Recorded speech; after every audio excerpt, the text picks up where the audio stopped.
So, first of all, for the ones that don't know me, I see only familiar faces here, but anyway, I'll go by protocol. My name is Jose Antonio Fernandez, and for my friends can call me Tonio. And I am third generation of tennis professionals. I was born in Chile, and I played professional tennis between 1982 and 1994. After that, I started coaching, and in this 25 years, besides coaching, I dedicated my time also to study, reflect, and try to improve my coaching skills so I could give more to the people I interacted with. I always thought that it was good to get better, to maintain the same mentality I had when I was a tennis player. So yeah, that's about me. My life has been already long. It's 57 years, but I'm gonna leave it in 2-3 minutes. I think one important aspect that determined a lot of my motivation was when I was in school, in high school, in one of the philosophy classes, I heard something from a Latin poet called Juvenal, and he went like this: mens sana in corpore sano, which means a healthy mind in a healthy body. And I like that idea. On those years, I was playing a lot of tennis and investing a lot in my athleticism. And I decided that I wanted to invest in my head as well, in my intellect, and understanding things in a better way. So those two aspects has led my life, always trying to go from theory into practice and validate theory with my own experiences. So these are the cornerstones from my philosophy. So another thing that marked me a lot is when I started coaching. In my opinion, coaching was too results oriented. Players and families, they were very focused on results, and they wanted the results hopefully quick. And I believe that excellence happens over time and is a process. And we're gonna come to this issue of the process and result a lot today. I think that's one of the centerpieces of this conversation. So when I said I wanted to redefine high performance, I meant two things that I learned over my years. And the first one is that external results is one part of high performance, but the other very important part is the quality of the inner experiences, is how you feel in the process of performing. I think that is key.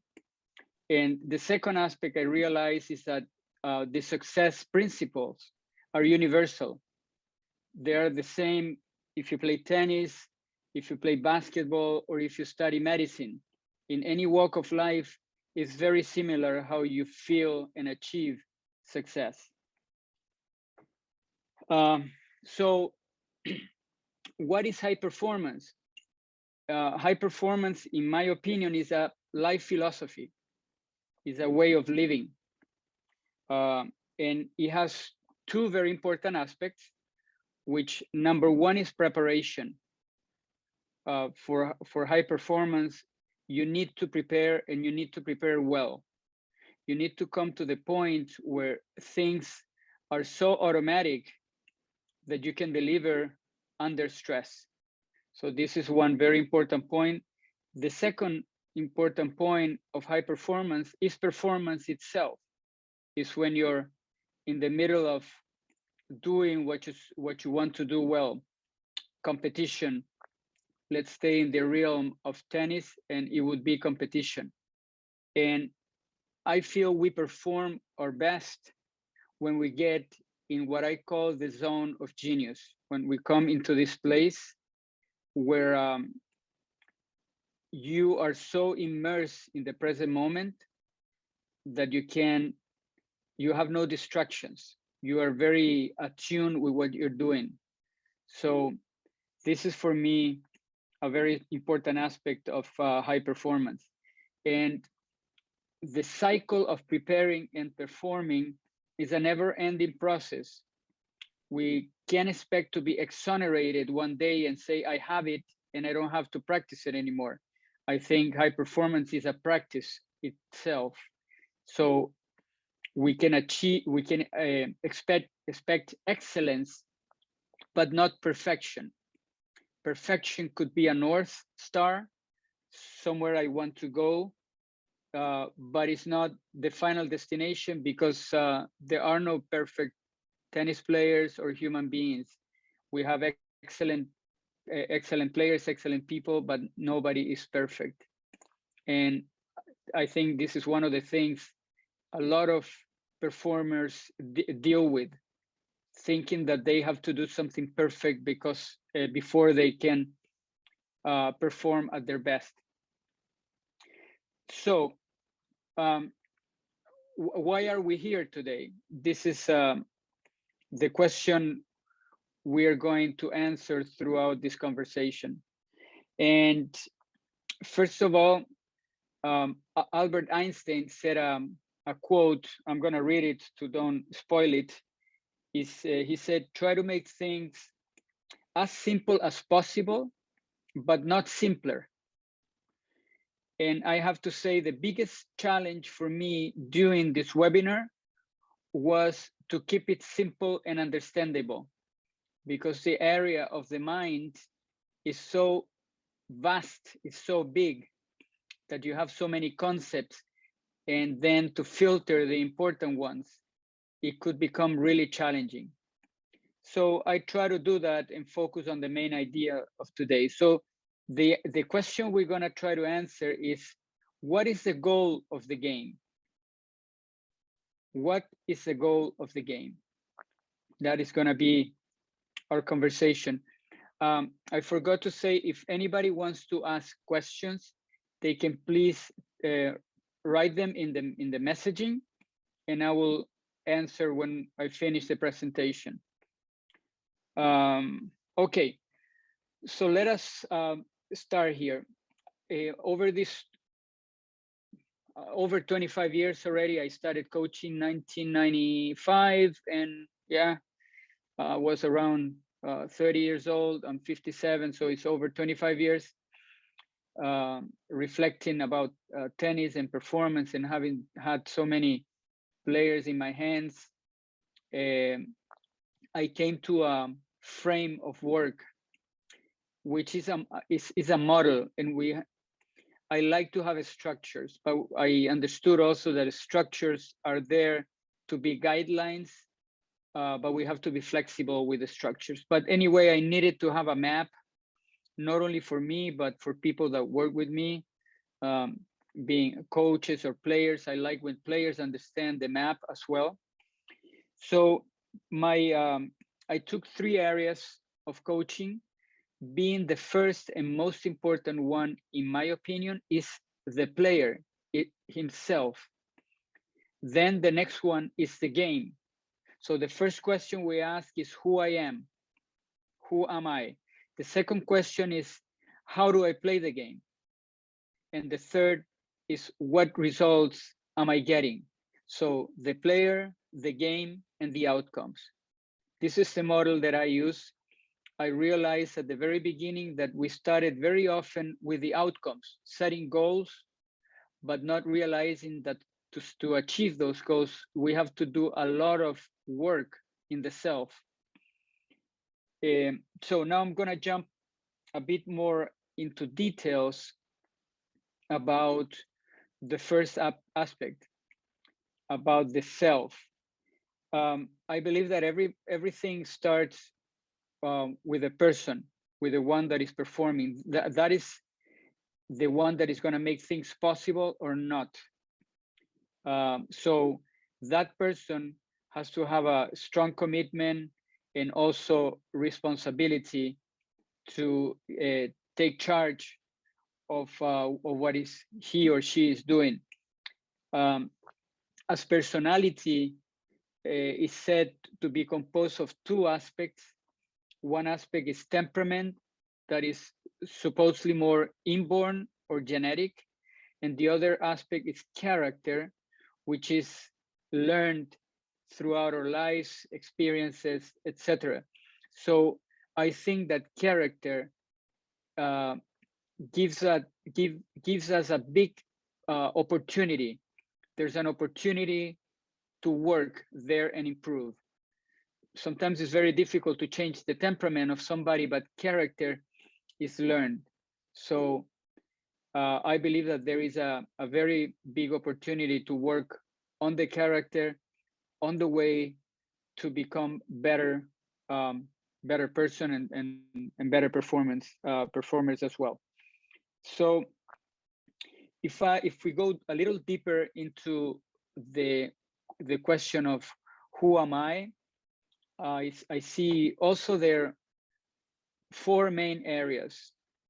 And the first area is the area of the vision, is what do I want for me?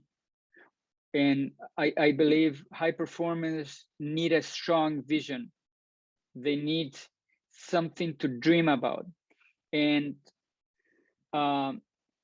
Stephen Covey, in his famous book, The 7 Habits, his second law or rule is start with the end in mind. So we have to have a strong vision in order to strive towards high performance. However, I think we have to dissect that vision in small, digestible parts that we can apply on a daily basis. These are things we have to know.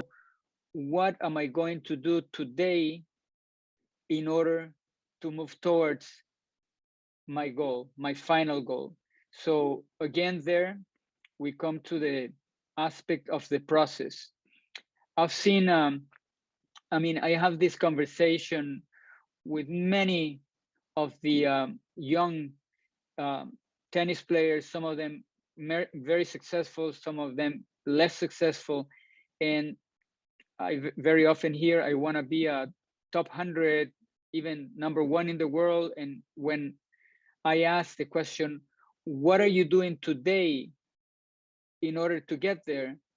The answer is very vague, because actually they don't know exactly what needs to be done on a daily basis. And I think that is key. As a player, I used to be like that as well. I had a dream, a vision, but I didn't know how to approach the day by day. So the vision was our first. The second aspect that is very important is awareness, is what do I see? And in this case, is self-awareness as well. What do I know and see about myself? We can only change that what we see. If we don't see it, we cannot change it. And progress is a consistent change. We have to be consistently improving the things we do. So awareness is important, and it's also developed. It's not the same a 12-year-old kid or a 20-year-old kid. However, few people really put attention on that, on understanding who is the observer, who is watching what I do. The third aspect, and this is also very, very nice, this is probably what we deal with on a daily basis, is what I call the self-mastery skills. And this is composed of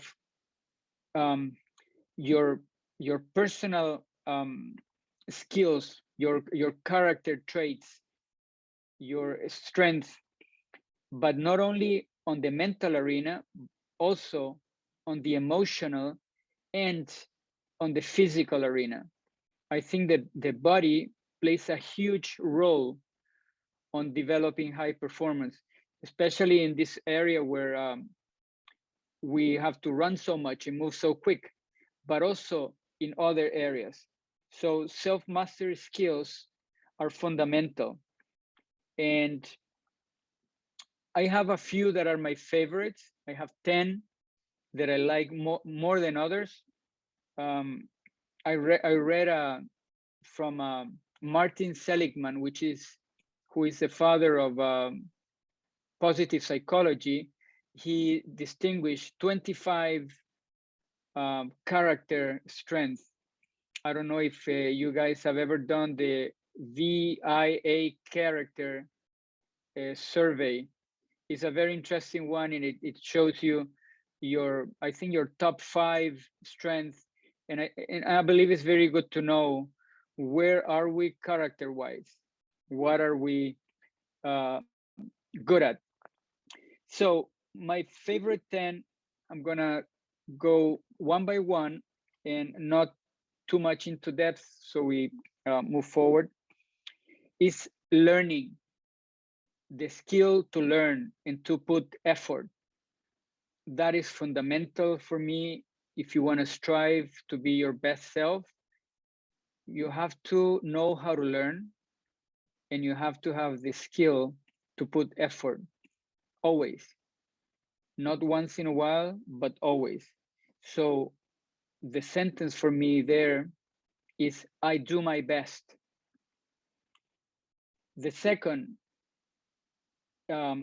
personal skill is energy. We need energy. If we want to produce big results, we need energy. This concept of energy is huge. It's very large also because it's how you manage your life, how you sleep, how you eat, how you move, how you recover, how do you invest your energy and how you recover. We have to be very intense in the use of energy, but also on the recovery. We have to be really intense doing that so we can replicate the same thing on the next day. So the sentence that I have here is, I have the necessary energy to fuel my courage. The third virtue would be courage. And I believe courage is very important. No courage, we will not dare to do big things. And I think in order to do big things, you need to dare failing, because there's no success without risk of failure. And it's something that tennis players, we are always in front of. Every time we play a tennis match, there is a possibility to fail. And we have to be willing to take that risk. That is part of the equation. Deal with stress. The fourth virtue is habits. Or habits determine more or less what we do in a moment-to-moment basis. And what we do in a moment-to-moment basis determines our direction in life. So having clear rituals, protocols is very important. Having good ones. Sometimes we have bad habits that we move 2 steps forward and then 1 step back, so that makes progress slower. The fifth is focus. Is we need to have the ability to prioritize and put focus.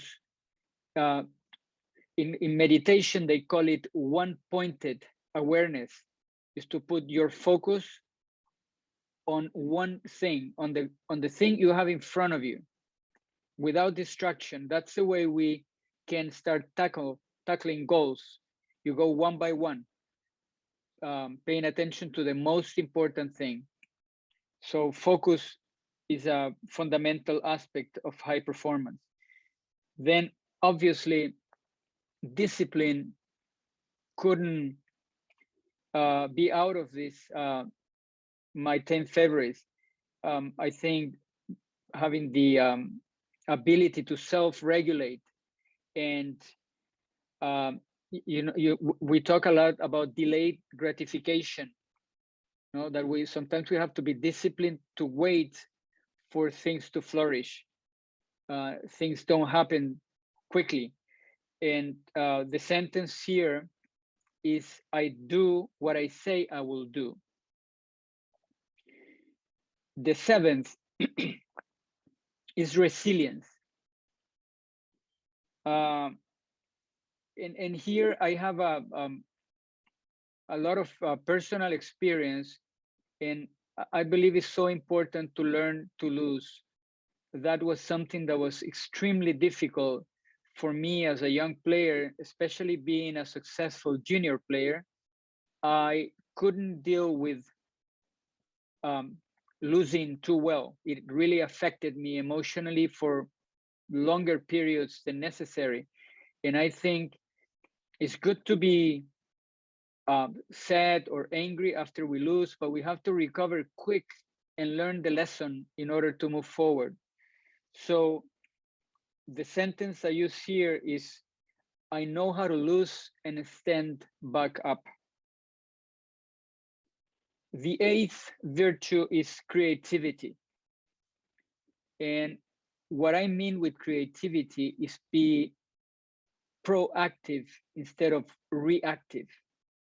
Is taking what we have in front of us and finding solutions instead of reacting to what to the first emotion we feel at that very moment. So being creative to find solutions is another one. And yeah, my sentence here is, I look for solutions. I have to look for solutions. The ninth virtue is responsibility. My sentence here is, I'm the author of my life. And I think that changes throughout life. When kids are younger, a lot of the things we have in our life are decided by the parents or by the key figures accompanying the child. But as we grow a little older, I don't think we can escape being the author of our lives. If you want to achieve big things, it has to be your dream. It cannot be anybody else's dream, because there is in tennis, there are very small moments of truth where you have to be responsible for your decisions. You can't blame it on anybody. So being the author of your own life and being responsible for that is a huge one. And the 10th virtue is collaboration. And what I mean here is having good relationships. You need to have good relationships to your team of people. Nobody can achieve big things alone. We always need the strength of somebody else. Call it your fitness coach, your tennis coach, your manager, people around you, your training partners. We have to create good relationships. A player needs to be coachable.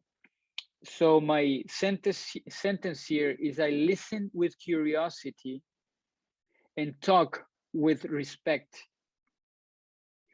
So we cover then, let's look a little bit back. We cover the vision, the awareness, and the self-mastery skills.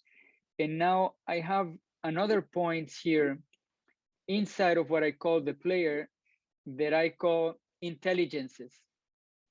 And we know from research that a human being has different types of intelligences. There is artistic intelligence, athletic intelligence, and et cetera, et cetera. I mean, I don't have them all in my head right now. But what I mean by this is we have, as a tennis player, we have the cognitive intelligence, is how we think. We have the emotional intelligence, and is being good dealing with your emotions, with your feelings, with the things you feel. But also, and for me, this is a very unexplored arena, is the intelligence of your mind. They call it somatic intelligence. Why is that so important? Let me look for a little sentence that I have here that I think it reflects very well what I mean by this. Perception is always a mental interpretation of stimuli coming from the outside or from within, and that we capture through our sensory channels. Therefore, sensation is always previous to perception. So if I define that in very simple terms, the body listens before the mind. We feel it, and then we process the information through our head, because the senses, the eyes, the smell, the skin, we sense things first, and then we process that information. So that is why I think a high performer needs to develop a very close connection to his own bodily sensations. We have to understand what our body is communicating to us. Yeah, so that to intelligence, and there is one more topic here in intelligence that I think is important to know. We have to understand who we are and our strengths and weaknesses. That is something I learned from my German mentor that I don't see him here, but we have one representative here in the group. Strengths and weaknesses from us are fundamental in order to achieve success. We have to know where are we good at and where are we less good, and integrate everything in a whole that can function well. So that is to the intelligence. And I think the new part here that we tend to think about cognitive intelligence and emotional intelligence, but we hardly ever think about the intelligence of the body and how we can get better at that. So the second aspect of the framework is the game. And with the game, I mean the strategy of the game. So inside of the strategy of the game, we have techniques that need to be developed in order to develop a certain strategy, to implement a certain strategy. So techniques are a mean to do something. They are not the centerpiece.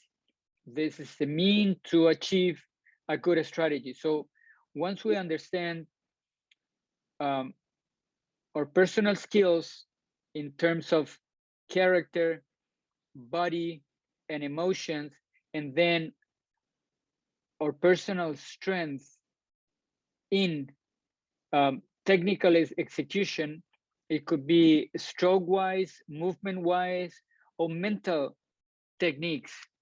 We have to set them in an effective and efficient way so they work for us and not against us. We have to here prioritize and see what we do well and create what I like to call a blueprint, an expression of who I am as a competitor, taking in consideration again who I am as a person, as an athlete, and on the technical realm as well. So you put all that together and you try to find your best self. Obviously, as a player, it's very difficult to get that done without some input from outside, because it's very difficult to see ourselves well. Um, I think honesty is a huge virtue to have when it comes to high performance. We have to be able to um, hear the truth and say the truth and accept what and who we are. So, and then we come to the third. I mean, the strategy part is very big for us tennis players, but I'm not going to go in detail about the game and strokes and strategy and exercises, because this is not the point of this webinar. So we're going to jump to the outcomes, and here I see that we produce two kinds of outcomes. One is the results. What results am I getting in the external world? Am I winning? Am I getting faster? Am I getting stronger? Am I winning tournaments? This is one aspect, and some of them, they can be measured. And it's important to measure what we can. They say what we measure, we can improve. But the second and most important for me are the qualitative results. Is what experiences am I having? How is the quality of my experiences as a tennis player on a day-to-day basis? And I'm going to go deeper into that, because this is what I call the zone of genius.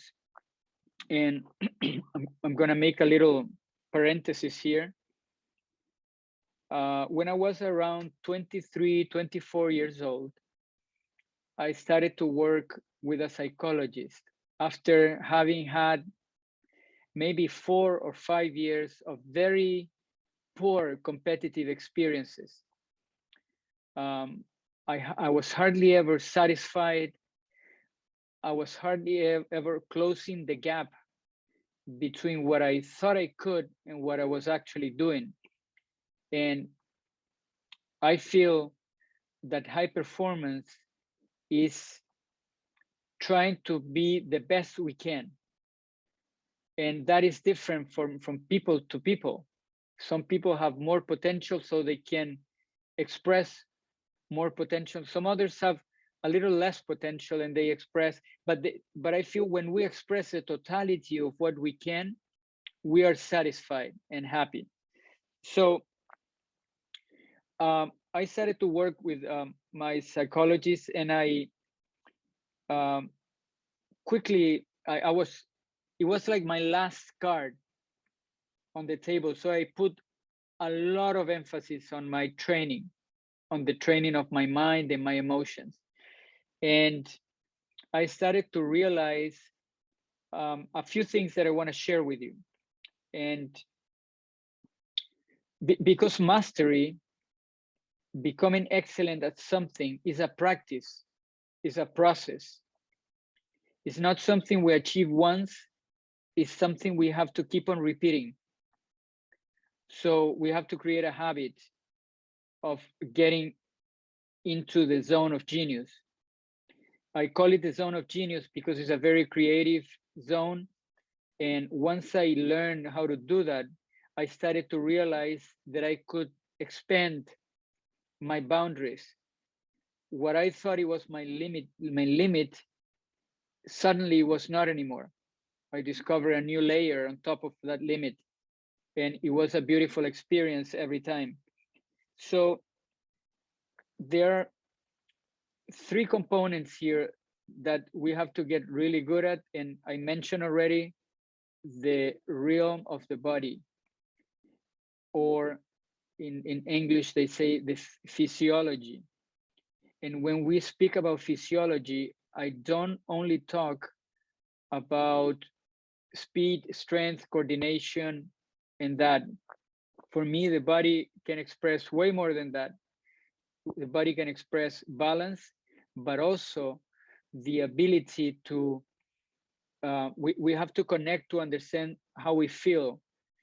For example, many players, they do not feel their tension in the body. They don't know when they're nervous. They cannot read the cues.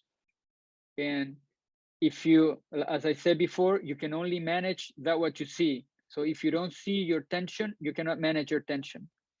So the body is a key aspect here. The next one is the mind, the real of the mind, and or what they call psychology.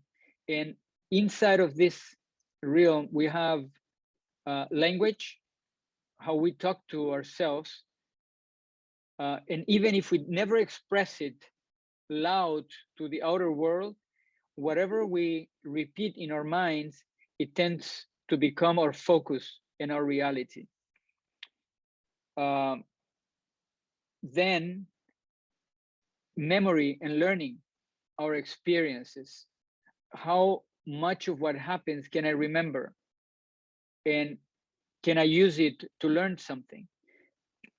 My fast learners, the students that I've had that are fast learners, they also have the ability to focus deeply. So when I ask questions, do you remember what happened in that situation? They still remember. The ones that don't, they struggle more with learning because experiences pass unattended. So that's why I said at the very beginning, awareness is a centerpiece of this high performance puzzle. And then we have the breath, which it's funny because we take it for granted. As we breathe every moment we are alive, we think the breath is just there. But through the breath, we can control our emotions. When our emotional state changes, our breathing patterns changes as well. And I think the breath is the bridge between the mind and the body, and they influence each other. The body influences the mind, and the mind influences the body. It's like a circle. But the breath is always present now in the present moment. I mean, we are breathing right now. We're just not aware of that. But when you focus on your breath, you land in the present moment, and high performance happens in the present moment. So this is what I call, when you are able to master this equation, you can produce what I call your zone of genius. More or less at will. You can do it as a conscious process. Very often we see young kids that can get in the zone, but once they start thinking, once they get older and start thinking, they lose that ability. And they think it's something magical. And what I learned through my own experience working with my psychologist and experimenting on myself is that there is no magic. It's a process. The zone of genius is a process of teaching ourselves to be present in the moment without distractions. And in this state, negative emotions like anger or fear, they're not too present, so we don't get distracted because we are in the present moment. And we get distracted always when we think about consequences or about bad past memories. There is where we lose the focus on the present moment. And the breath and your body and your thoughts are the tools that you can use to always come back to the present moment. And that is a practice, and it takes some work to achieve that state of mastery that you can jump into your present moment awareness. So the outcome for me of this equation, mind, body, and breath, is a good internal experience. When you have a good internal experience, you get closer to your best performance. When you get closer to your best performance, you get closer to your goals. I wrote something here about the breath that it resonated with me so much. I said, if we control the breath, we control our emotions. If we control our emotions, we control our body. If we control our body, we control our actions. If we control our actions, we control our lives. And actually, what we want to work on is most of the time on the things we can't control. There are always things that are out of our control, and those are the external results. And it's kind of a paradox, because the more you focus on what you do and let go of the result, the easier you're gonna get your result. It reminds me of one of the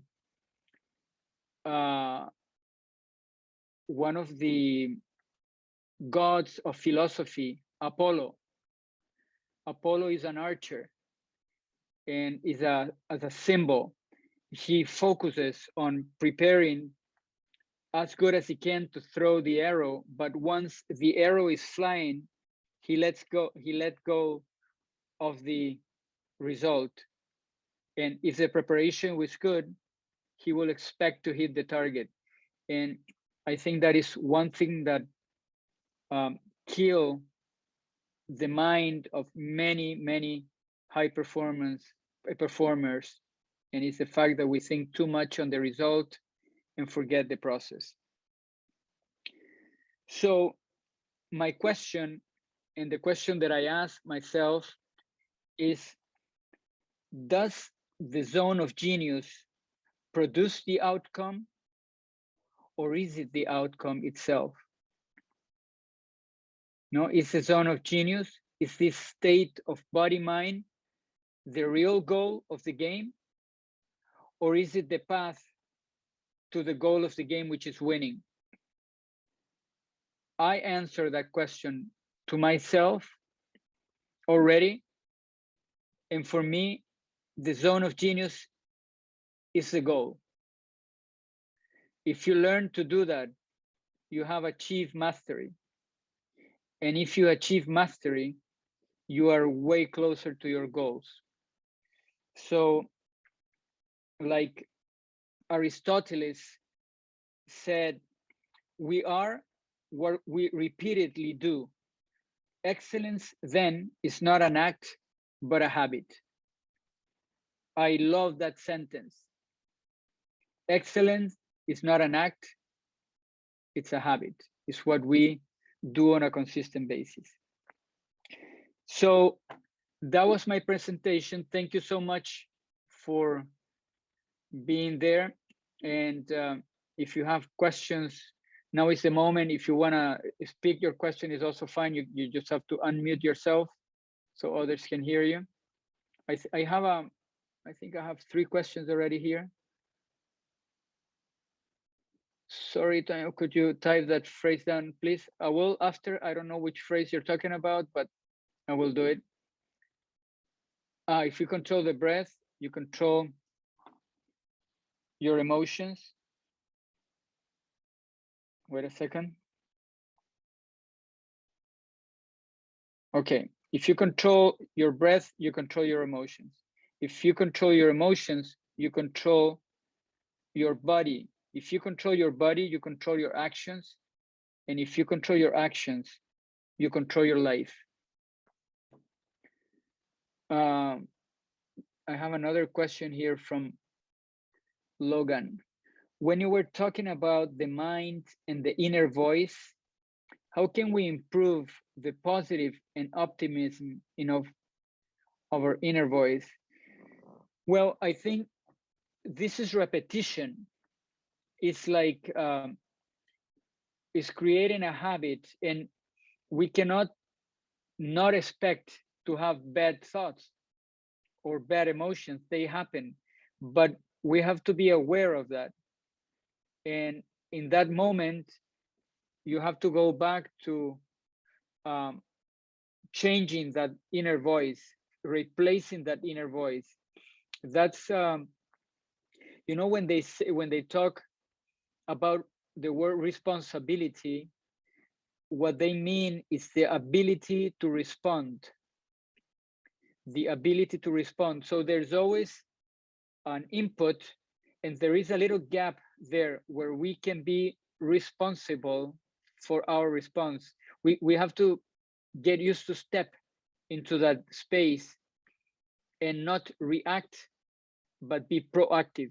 So you get a bad thought, yes, it happens, and it happens to the best among us, but you still have the chance, once you see it, to replace it.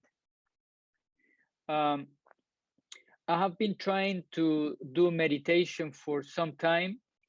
I think it's a great way to practice your mind and your focus. And one of the things they tell you is don't expect to be all the time focused. You're gonna lose your focus. But your job is, once you realize that you lost your focus, is bring it back. And that is a good meditation. You hold your focus, or in this case, that negative self-talk, you hold it and replace it and start a new one. And every time it happens, you do the same. So it's a practice, just creating a habit of doing that. How can you control anxiety? Well, I think you know the answer, but I would say start with the breath. The breath is the best place to start to control your emotions. And also there, we have to create habits. How often during the day do we take a conscious deep breath? How many people has that habit of just stopping for a moment and taking a deep breath? Well, as a player, I did that between every point. I created that habit. I never started the next point without having had a deep breath. And all the other parts of my protocol. So yeah, I think to control anxiety, start with the breath. And you can practice it outside as well, not only on the court. Start practicing home, so you can take it as a next step to the court. And once you practice enough, you're gonna see that it's available for you under stress. Okay, any other comment or question?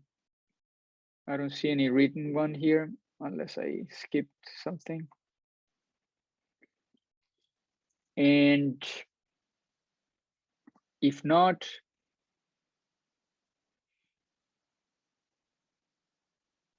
then I will say thank you so much for being here and for listening. And yeah, try to answer to yourself also that same question. What is the goal of the game for you? All right, everyone. So thank you so much. Thank you for being here. I was very excited to share this with you, and talk to you soon. Bye there.